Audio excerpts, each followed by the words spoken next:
sense that there appears to be a large crowd there. Than looks when it very, originally very started. Yeah, exactly. And this is where he's saying, invade, and they're riled up and they stand up and they I'm gonna think ahead to a future film, but Conquest, which we will get to in 2 films, does a fantastic job of inciting that fever aggression, pitch. And they do it in a way that is what you're seeing here. In my opinion, they execute, and they had an infinitely smaller budget, and they did it.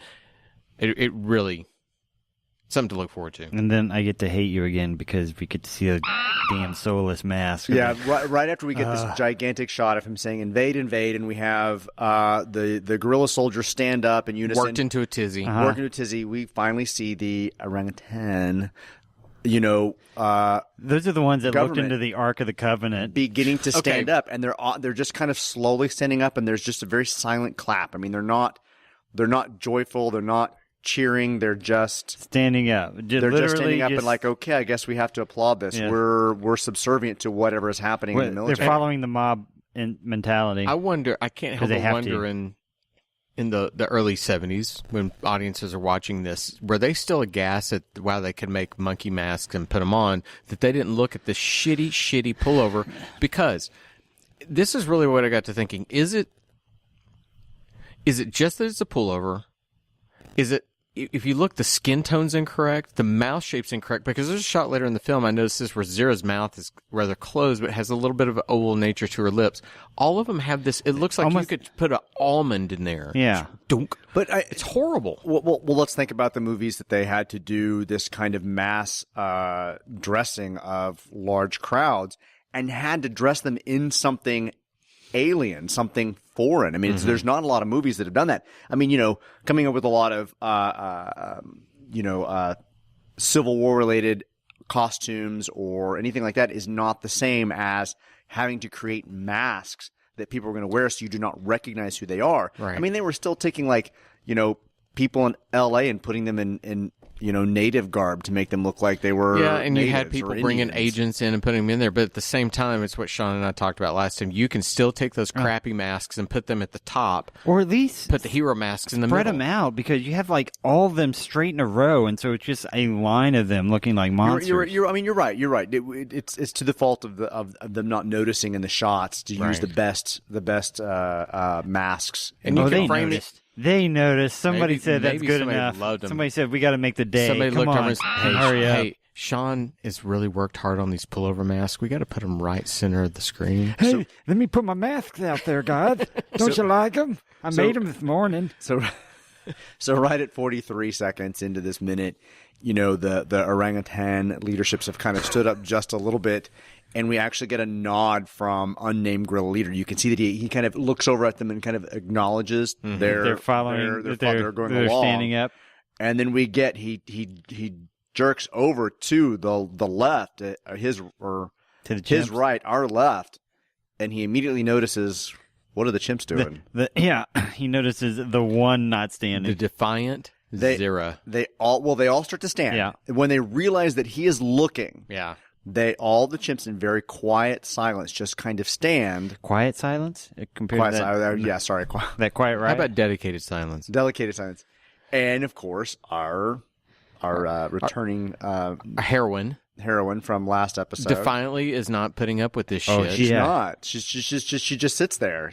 It's fantastic. Monkey see, monkey done. So as that happens, we get a lot of, again, chimp pullover masks. But what I noticed, I'm trying my best to turn off I'm looking at pullover masks, but I started looking at the posture of a lot of the men, the male chimps.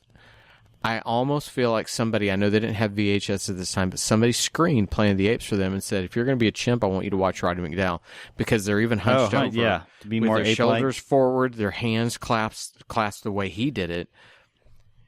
At least there is something to the chimpanzees at this point. And it kind of makes it, as much as I've bemoaned the direction of the extras and the others, at least they had something to the point where they had a little bit of character going on. So Zira even stands out more because she's so still and defiant sitting down. Well, do you think that would have come from a direction told to them, or do you think it would have come from actors trying to I have a feeling this is direction. Portray that kind of we're reluctantly standing. I think it might have been a little bit of the, hey, we kind of had a hit or miss with ape emulation in the last movie. You had a whole lot of people that were just walking around. Then you had some that would hunker down, and maybe they said, we got to, if the masks are going to be this bad, you guys got to ape it up a little bit more, guys. Come on, seriously. Ape it up a little bit. So everybody stands. Zira kind of blinks very heavily, and then she kind of jerks her head to the side as if she's rejecting this.